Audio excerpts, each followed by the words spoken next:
Amanda Seymour. You're the wife of Charles Seymour, aren't you?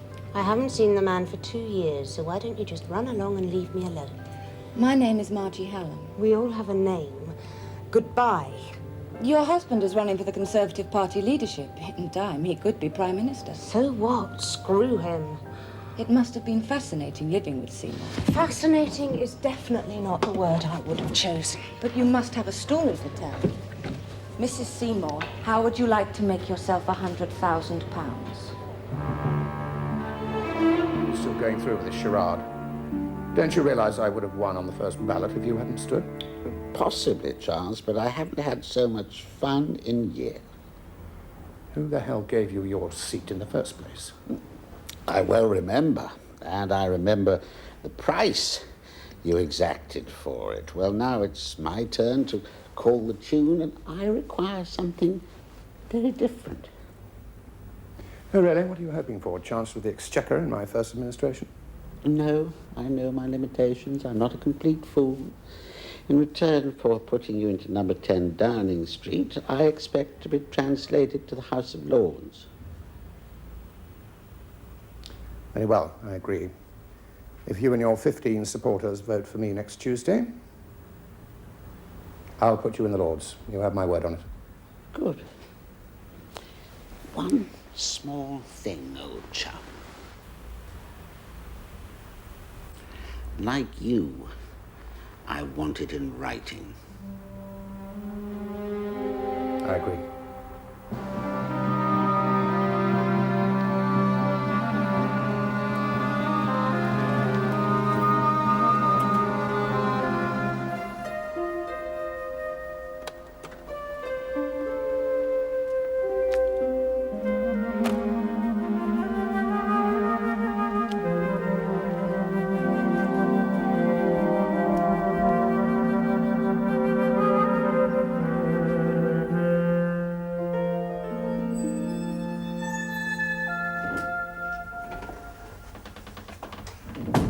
Hello, Charlie. I thought I told you to stay away. Changed my mind. I think I deserve a reward for being such a good girl.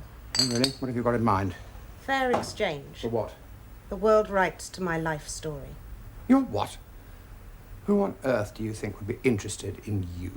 Don't be so naive, Charlie. It's not me they're interested in, it's you.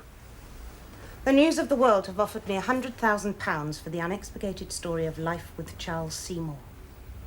Or what it's like to live with the second son of an earl who'll go to any lengths to become Prime Minister. You can't be serious. Deadly serious. I've made quite a few notes over the years. How you got rid of Derek Spencer but failed to pull the same trick on Clive Reynolds. The extremes you went to trying to keep Simon Kerslake out of the house. How your wife swapped the famous Holbein picture. Of course, the story which will cause the most interest is the one in which the real father of young Harry Seymour is revealed to an astonished public. You bitch! You know perfectly well that Harry's my son. If you're thinking of hitting me again, perhaps I could include a chapter on how you assault your wife behind the closed doors of your peaceful Knightsbridge mansion.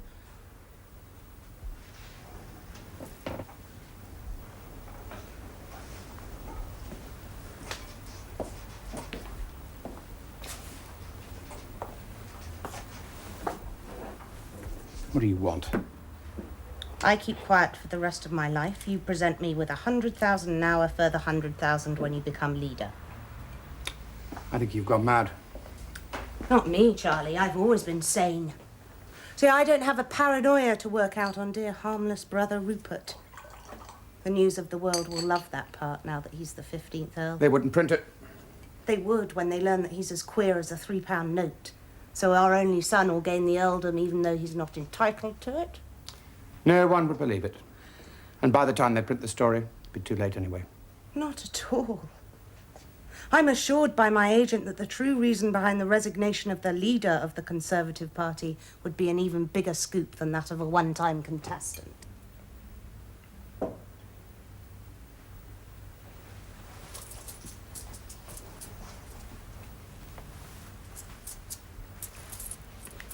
$50,000. 100,000. It's only fair, Charlie. No story to the press, you become leader of the Conservative Party.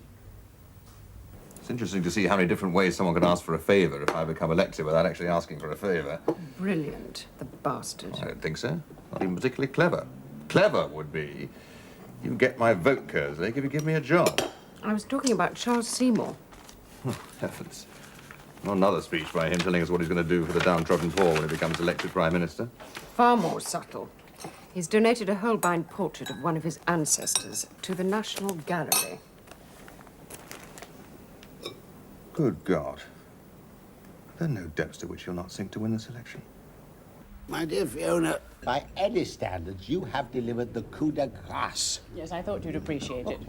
I particularly enjoyed the comment of the director of the National Gallery that Charles's gesture of presenting the priceless painting to the nation was the act of a selfless man. Of course, once the story had been leaked to the press, Charles had little choice but to go along with it. I'd worked that out, old thing, and I'd have given a dozen bottles of my finest claret to have seen his face the moment when he realised that the first Earl of Markham had escaped his clutches forever. If he had denied giving the portrait to the gallery, the publicity that would have followed would have ensured defeat in the election. Yeah. Win or lose, he didn't dare then suggest it was all done without his approval. I love it, I love it. I'm told that Princess Fergie will unveil the portrait on behalf of the nation. Rest assured, when she performs the official ceremony, I shall be there to bear witness. Well, yes, but well, Charles. Oh, I think by then he'll be preoccupied by more political matters. So you've made up your mind? Let me just say that I shall vote in the best interests of Alec Pimkin.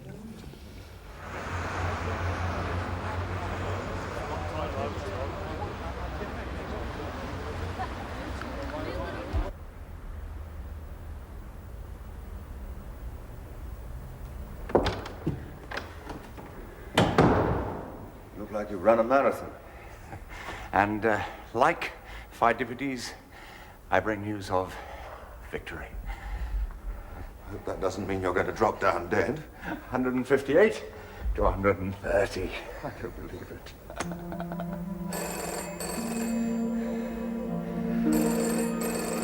Well, go on, Simon, answer it. Can only be congratulations. You are now leader of the Conservative Party.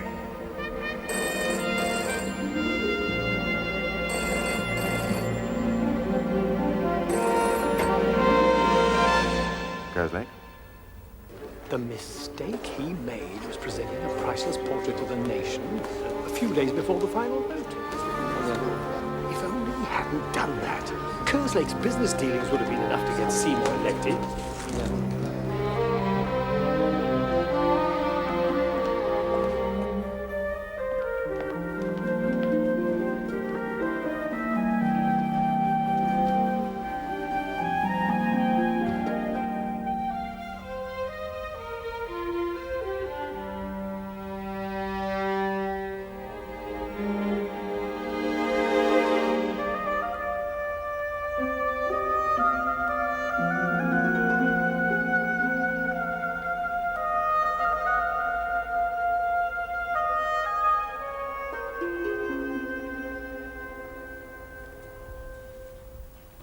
My dear Fiona, like Sidney Carton, I considered it would be good to face my judgment day knowing I'd done one honourable thing in my life. Besides, I don't think that I should suit ermine and a coronet, whatever you may think. You underestimate yourself. No, but Charles did. I hear the divorce is on its way. 2 of them looks like carelessness, but it's hardly surprising. Still, we shouldn't worry. Charles will survive whatever happens. He always wanted more than mere survival. Charles wanted power. Nothing but. And now he's lost it. Well, what's he left with? And who is to blame? So what's this all about? The editor says he'll definitely use a ghostwriter, and the paper will have to halve their original offer. Why? Because they daren't print the better half of your story. Why not? No one would believe it. But every word is true. I'm not doubting the veracity of the facts, only the reader's ability to swallow them. I'm sorry to broach such an embarrassing subject, Charles, but I felt it my duty to do so. Harry is my son, and as such will inherit the title. He's a spitting image of great-grandfather. In normal circumstances, I might agree with you. But this recent publicity has been brought to my notice. Oh, that grubby little rag. Surely you're not going to take their word before mine. Certainly not. But if Amanda is to be believed, Harry is not your son. And how am I meant to prove that he is? I didn't actually keep a diary of every time I made love to my wife. But it seems Amanda did. So I've had to take legal advice on the matter. And I'm informed that a simple blood test is all that will prove necessary to verify Harry's claim to the title. As you know, we both share a rare blood group, as did father and grandfather. If Harry is of that group, I shall never mention the subject again. If not, the title will eventually be inherited by our second cousin in Australia. And what if I refuse to submit my son to this ridiculous test? Then the matter must be placed in the hands of the family solicitors, and they must take whatever course they consider fit. If you were in my position, you'd have done the same. The situation could never have arisen, Rupert. May I make a suggestion? Please do. It could be arranged for Harry's school doctor to take a blood sample of, say, half a dozen boys, including Harry, as a matter of routine. That way no suspicion would be aroused, and we would know by Easter when the school report arrives. Ready, Daddy? Oh, there you are, darling. Uncle Rupert's just leaving. Say goodbye. Bye-bye, Harry. Goodbye, Uncle Rupert. Come and sit down. Now, let's see if we can guess how big a £5. There's no use in pretending we haven't got any problems. I know our majority is desperately small. But while the Tories are still preoccupied with their internal struggles, we must capitalise on it. And that means re-inflating the economy. No. I've bent as far as I'm prepared to go. Already 2 major projects very dear to my heart have been dropped, and I don't intend to drop any more. Look, Ray, your gloomy predictions about interest rates have only worsened the situation. You know damn well if we sneeze in this room, the city immediately cries double pneumonia. I prefer to be publicly honest about the situation.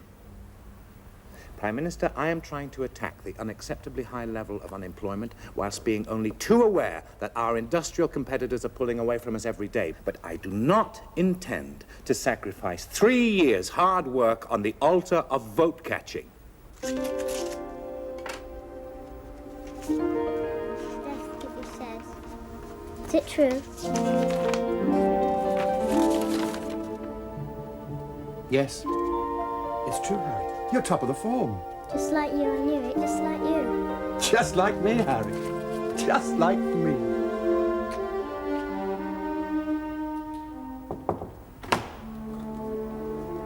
Mr. Seymour is here to see you, sir. I'll ask him to come in.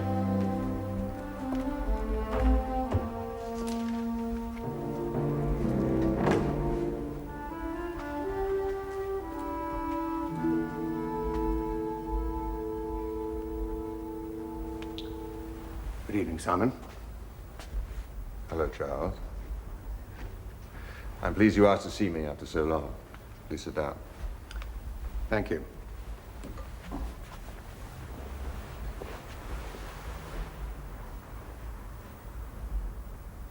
As I'm sure you're aware, the Speaker is retiring at the end of this session. Jack will be greatly missed. It's also presented me with a problem I could do without. Because of the government's pitiful majority, they've asked me to supply a successor from my own ranks. I would like to be considered for the job. But why? It would end your career. You don't think I'm suitable? On the contrary. But if we win the next election, I should want you to return to the front bench and be my Chancellor. You must know I'd be delighted to have you back on the team. Well, that's very considerate of you, Simon, but I want the more restful life, being an arbitrator rather than an antagonist. I've lost the desire to be always on the attack. When I first entered Parliament, I only had one goal. We both did. And now I can't achieve it, I can't settle for less. Over the last 20 years, you've always had Elizabeth and the children to help you keep your feet on the ground. And it has only been quite recently that my own son, Harry, has been able to do the same for me. I understand. I know the perfect man to propose you.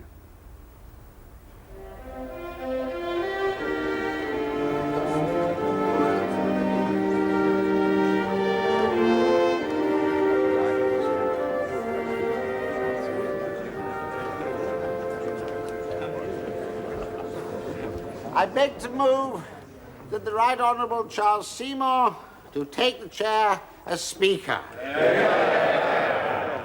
He is a man I have known since he entered Parliament over 20 years ago, and he looked even then as if he were the headmaster and we were the mischievous little boys and girls and we had to keep him. But no one could question his authority or his skill, demonstrated forcefully on both sides of the House, and, as I know to my cost, as a rigorous party whip, culminating in his finest hour as Foreign Secretary.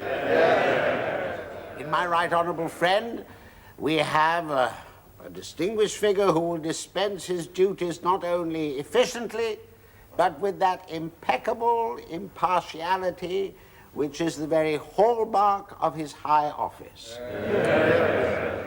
Of course, he will be missed on the benches, but it is not goodbye, Mr. Trips. It is welcome, Mr. Speaker.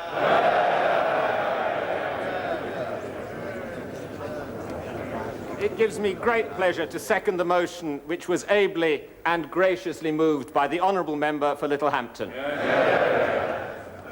It is with great humility that I now submit myself to the will of the honourable members.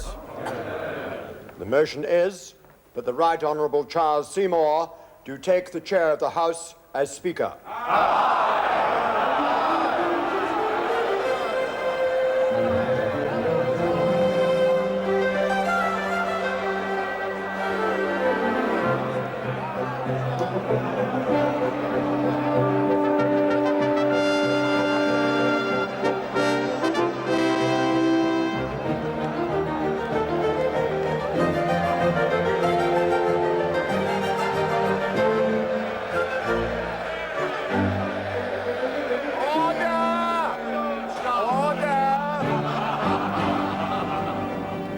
Sorry, I couldn't resist that. Before I take the chair, I would like to thank the House for the great honour that you have bestowed upon me. And if I can retain the confidence of the House, I dedicate myself unreservedly to its service. Thank you.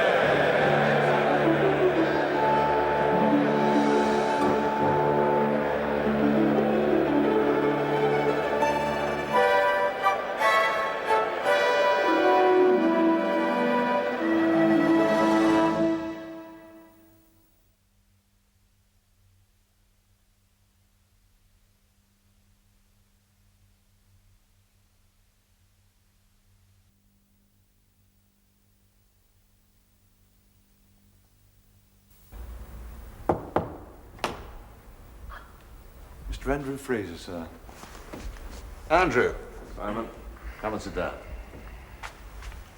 Drink? No, thanks. It can't have escaped your notice that the recent by-elections have closed the gap somewhat between the government and yourselves.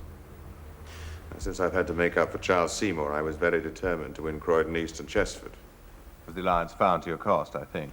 Well, our seats plus yours now equal that of the government, leaving the 17 Irish members to decide the fate of Parliament. Mm-hmm. My point is, Raymond Gould must be planning a popular budget to act as launching pad on which to fight the election. Now, I propose we move a no-confidence motion by the end of March before he's given the chance. If we tabled a motion, how do you think the Irish would split? Well, we can never be certain, but we've nothing to lose. I mean, even if it doesn't come off, it'll unnerve the government, make them look uncertain in the country. And if we win, it'll force an election before any budget.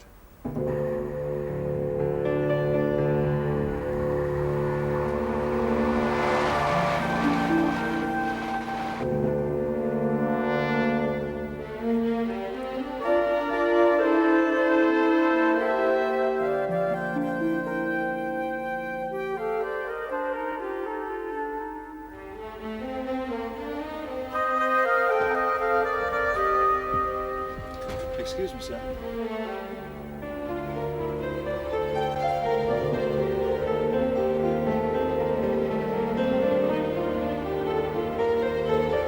Reoccurrence of the same damn silly thing that's been plaguing me for years. Only this time they say it'll take major surgery. Oh, God, I'm sorry. You'll have to take my place in the no-confidence debate on Wednesday. Now, if we lose that vote... No, don't even think of that. If we lose the vote, the National Executive would automatically select you as party leader. Yes, the significance of that particular standing order has been pointed out to me. Joyce, no doubt. No, her name was Kate, actually. If we lose that vote, I've got no choice but to immediately call a general election. The future of this Labour government depends on you, Ray. So make damn sure you win. Everyone knows the division will be called at 10 o'clock, but I must make it perfectly plain that if any of the division bells fail on the premises, or even if the lifts don't work, I shall not order the division to be held again. The Right Honourable Simon Kerslake. Mr. Speaker, I beg to move that this House has no confidence in Her Majesty's government. I'd like to begin by first congratulating Her Majesty's government on achieving its objectives as set out in the first censure debate of June of last year. Yes, they have reduced the levels of unemployment. Yes, old age pensions are at a record level. Yes, there is now a uniform standard of education. But, Mr. Speaker, what is the cost of this great socialist society that is the envy of the East? A public sector borrowing requirement that is out of control. What is the cost? Rampant inflation that destroys any real increase in benefit. What is the cost? The economy at a standstill, choked with punitive taxes. What is the cost?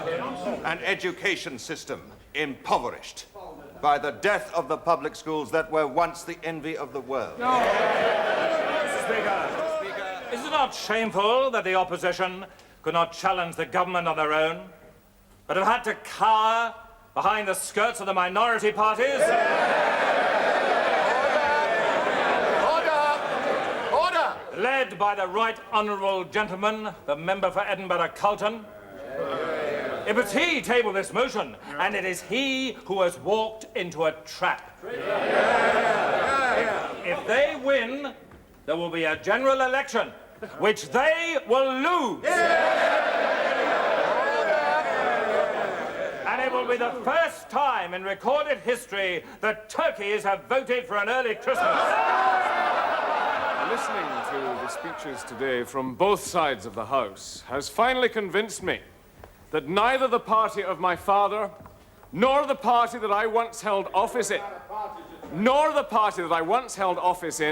have any more right to govern this country than Nero had to rule Rome.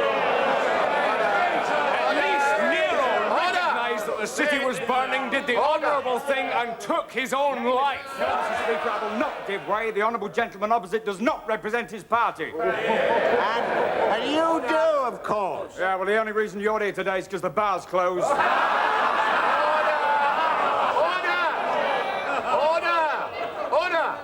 Let us concentrate on this important debate and not sink to personal abuse. Mr. Dennis Carson. Mr. Speaker, if personal abuse had been my aim, I might have reminded the House of one thing. If the Conservatives win the next election, then this country will be led by a man who recently made £300,000 just by shuffling a few bits of paper around in the city. That's the kind of casino-type society that will be created.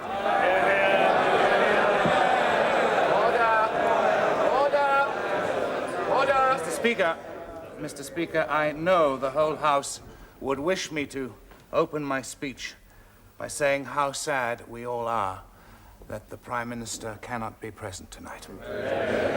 I'm sure all honourable members will want to join me in sending him, his wife and his family our best wishes as he prepares for his operation. Let's settle the waters a little. Well, come on, Ray. Start stirring it up. When was the last time there was a major strike in this country for decent wages and civilized living conditions? I will tell him. When the Tories were in power. Which Which government allowed mountains of food to pile up in the warehouses of Europe and turned its back on the starving children of Ethiopia? And let nobody fool themselves into thinking that the alliance will prove to be any different. Like everyone else, I would be very fascinated to know what happened last Wednesday night.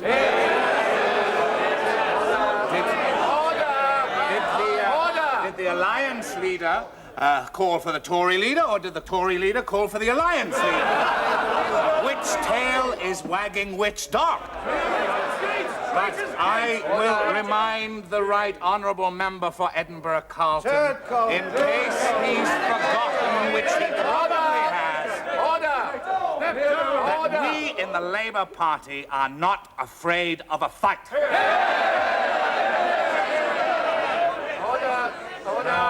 Mr. Speaker, I have placed this government's record before this House and before the British people. Should the threats of the parties opposite prevail and an election be called, we shall come back here with the real majority that the Labour Party requires to continue the Labour government for the next 5 years.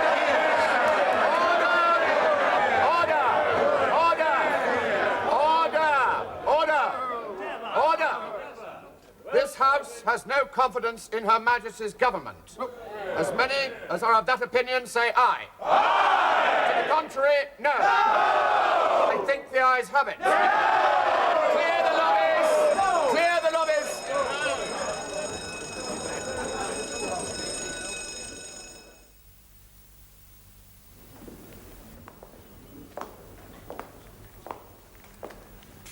Ayes to the right, 323. Noes to the left, 322.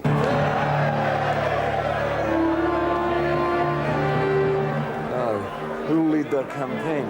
Not a bedridden Prime Minister. Ayes to the right, 323. Noes to the left, 322. The ayes have it. The ayes have it.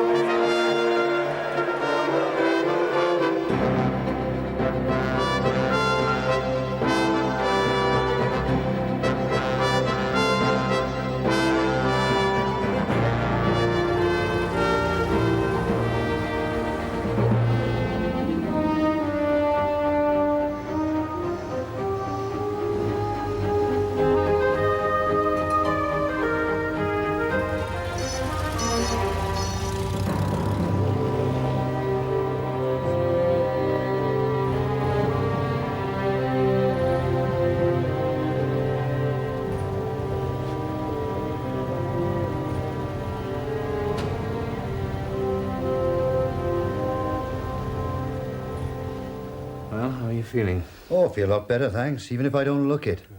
Now, there's a lot to be done. The Queen visited me here tonight. Yes, I saw her leaving. I advised her to dissolve Parliament immediately and asked her to set the general election for May the 9th. Yes, we're all prepared for that. I also explained that I intend to resign as Prime Minister as soon as the outcome of the election is clear. I also explained that I intend to resign as party leader immediately. But I thought the doctor said you could carry on. No. Now, you must summon the National Executive at once and get yourself elected leader. Now, it won't be easy, mind, but the unions are solidly behind you. The party needs an outstanding leader, Ray, and that must be you. And you must also get used to the idea that in 3 weeks' time, either you or Simon Kerslake could be our next Prime Minister.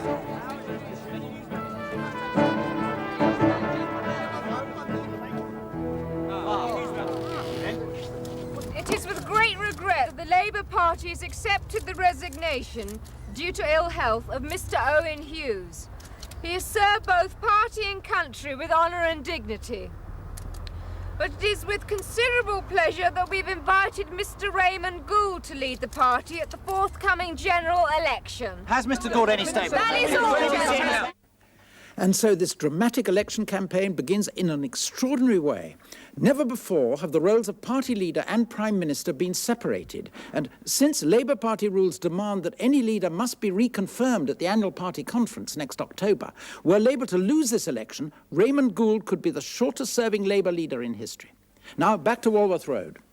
Gentlemen, give him room. Mr. Gould! Mr. Gould, the Tories have a 2-point lead this morning. What effect will your appointment have on that? Well, it will reverse it, of course. Yes. Now, will you be filling in for the Prime Minister this evening and be dining with the Queen? Yes, I shall be honoured to dine with the Queen this evening in celebration of her birthday. And Now, how is Mr. Hughes, sir? We can talk some other time.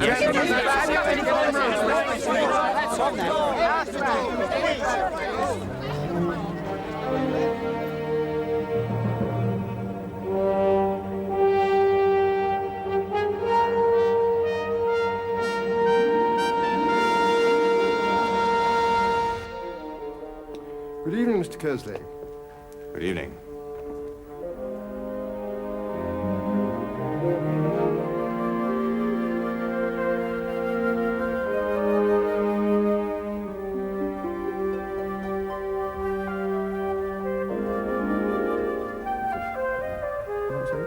Oh, yes, indeed, yes. My father used to take me Sunday fishing.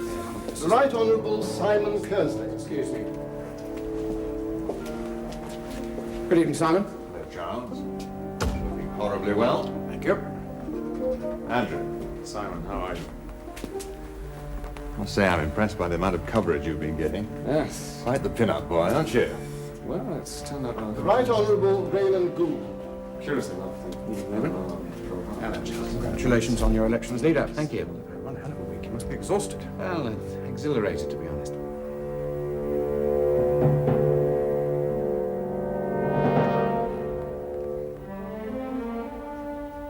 Well, I hope it's going to be a good, clean fight.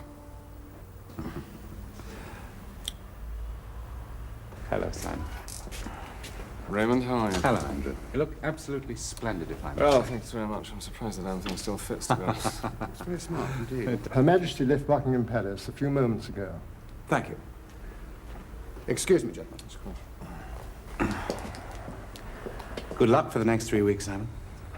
Thank you, Raymond. And of course, the same to you.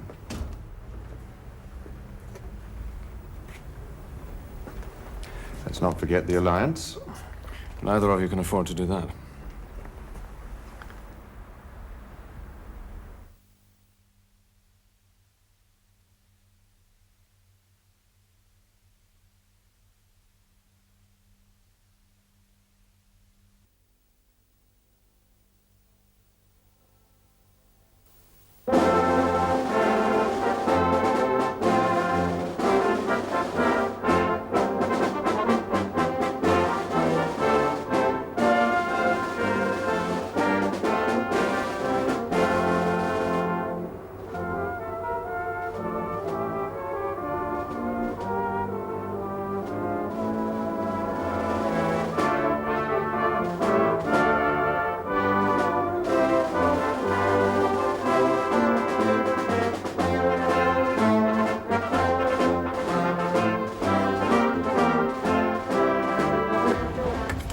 Right, well, this is it, right?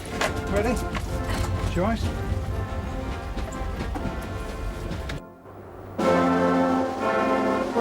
Well, come on, Ray, all right. Hello, Joyce. How you doing? Stan, how you doing?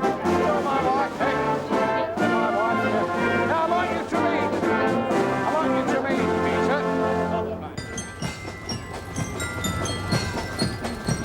Today, the government announces that inflation has started to rise yet again. A temporary hiccup, we're told. Don't you believe it?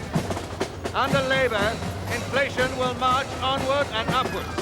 And who's been Labour's Chancellor for the last 3 years? Raymond Gould, the man who now leads the party. This country demands a change of government before it is too late. Be sure you go to the polls and vote for that change. Vote for the future with a party that cares. Conservatives care. Vote Conservative. You can count on your vote, I hope, madam. Thank you very much. Yes, good. Thank you. I think the PR boys have been spending too much time on Madison Avenue. Don't knock it. We're only at the end of the first week, and my plan have you only a point ahead. A week is a long time in politics. 38% each. And this one gives the Alliance 22%. How accurate is that? If my constituency is anything to go by, too close for comfort. Fraser is no longer just a pin-up boy. He's getting support from every level of society, not only the usual middle-class liberals. Well, we shall know the truth in 2 days' time, but I must admit, for the first time since becoming Speaker, I wish I was out there again. You could still have a great deal of influence, Charles. Especially if it's a close-run thing. And on top of the inflation figures, ladies and gentlemen, we have the trade figures. We now have the worst deficit in the balance of payments for 3 years. Oil revenues are plummeting, and neither of the main parties has a clue how to rectify the situation. Humbug! As for Littlehampton itself, it could do with a member of Parliament who visits his constituency between elections, not just during an election campaign. You're wasting your time, Fraser. Well, you just carry on thinking that, Alec. So, in conclusion... Hear the drivel they're barking out there? Same again, Hebe. My Hebe. Look, Alec, look, I know I'm only your ex-chairman, but don't you think you're taking your re-election for granted? You can't win votes in a pub, you know. Oh, this is a very fine pub. This is the best pub in the constituency, and I've told everyone I meet that they can visit me here any time they wish. Look, the Alliance candidate has visited every pub in the division, not just this one, Alec. Well, the more fool him. We can tell everybody that he's looking for any excuse for a pub crawl. Alec, look, if Andrew Fraser has bothered to come down here to support the Social Democrat candidate, then Littlehampton must be regarded as a key marginal. Oh, balderdash. Put him a donkey with a blue ribbon as Tory candidate in Littlehampton, then elected. Don't fret, my sweet. Tories are ahead by 1 point. The Alliance have taken one from each of us. Honeymoon, separation and divorce, all in 2 weeks. Whatever next? Reconciliation, perhaps.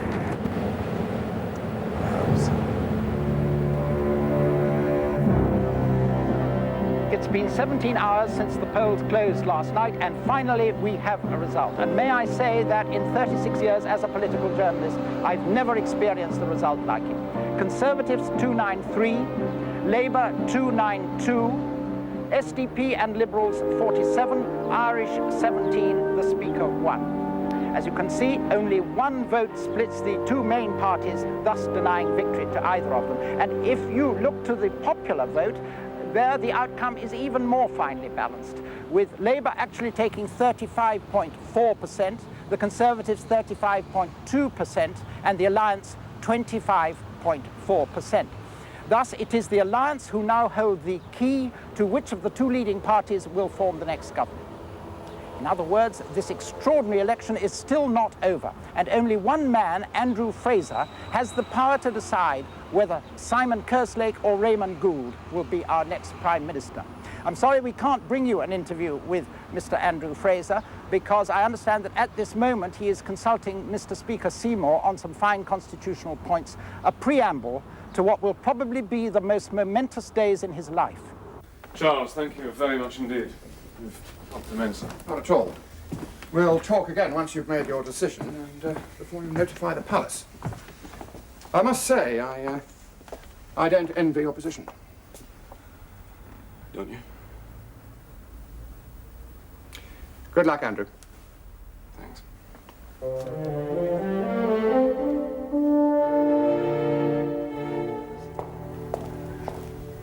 When did they start?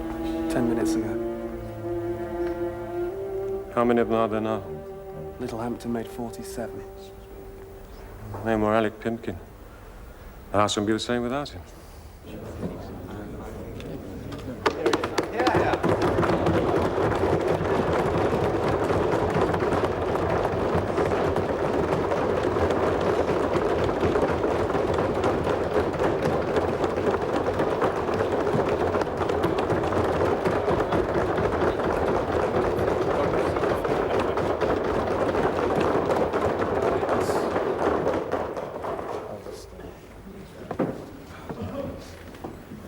I'd like to begin by congratulating all our new colleagues on their election to the House. You've entered Parliament on the most momentous day the Alliance has ever known. A day on which we've been granted the opportunity and the power to shape the future of this country.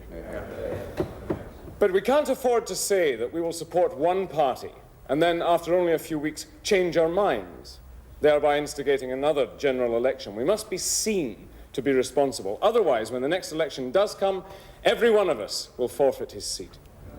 Now, I shall speak to both leaders tonight in person, and I shall present their opinions to you tomorrow. We must then come to our decision. Hopefully a government can be formed by Monday. So, we must define the terms and conditions you wish me to negotiate with the two main parties.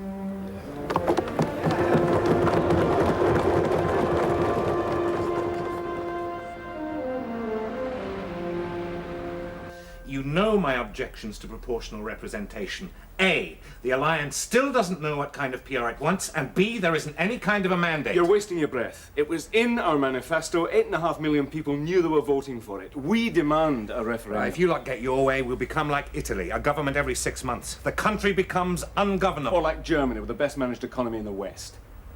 We're ungovernable now. 2 cabinet members from the Alliance? Yep. And why not a Commons free vote on proportional representation? Why a referendum? You know damn well why. The two main parties would throw it out. Their vested interests are too great. But how many more times? The people must decide. It'll compromise every candidate at every election. We're looking over their shoulders all the time, trying to reconcile a lot of very contradictory policies. Look, I didn't expect either you or Raymond to like our proposals. I do expect you to accept them. Simon, I can't be Prime Minister on Monday. You could be.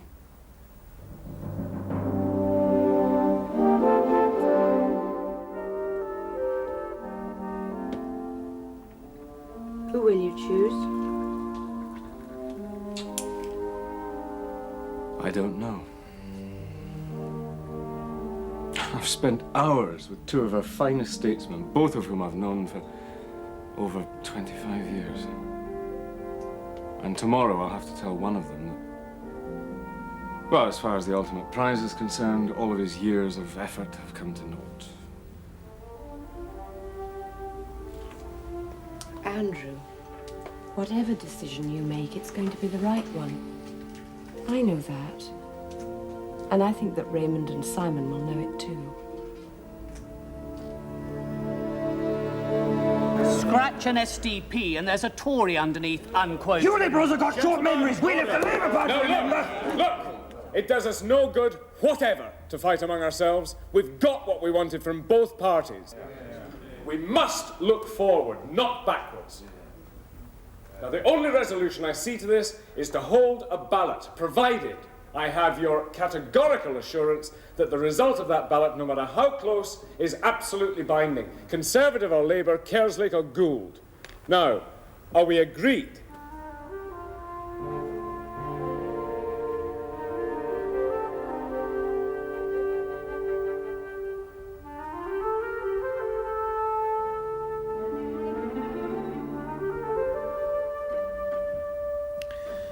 I seem to have spent the last 30 years waiting for the phone to ring.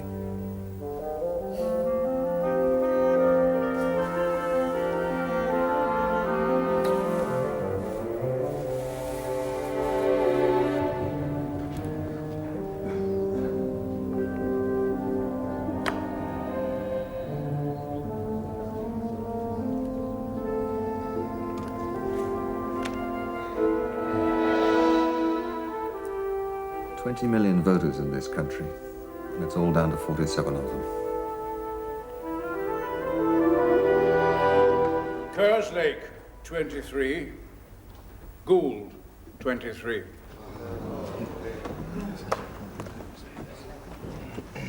In which case, it's up to you, Andrew.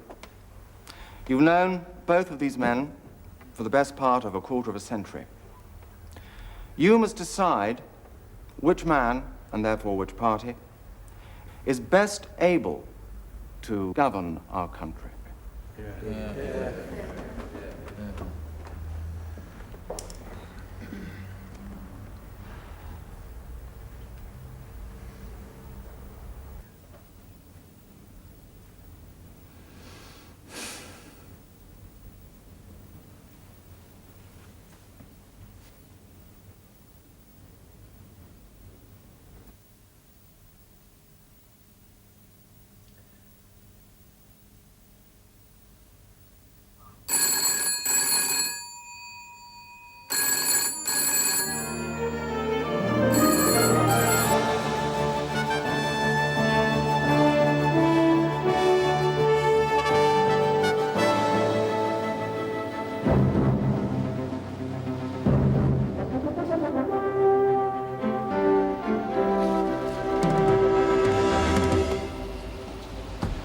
Welcome to number 10, Prime Minister.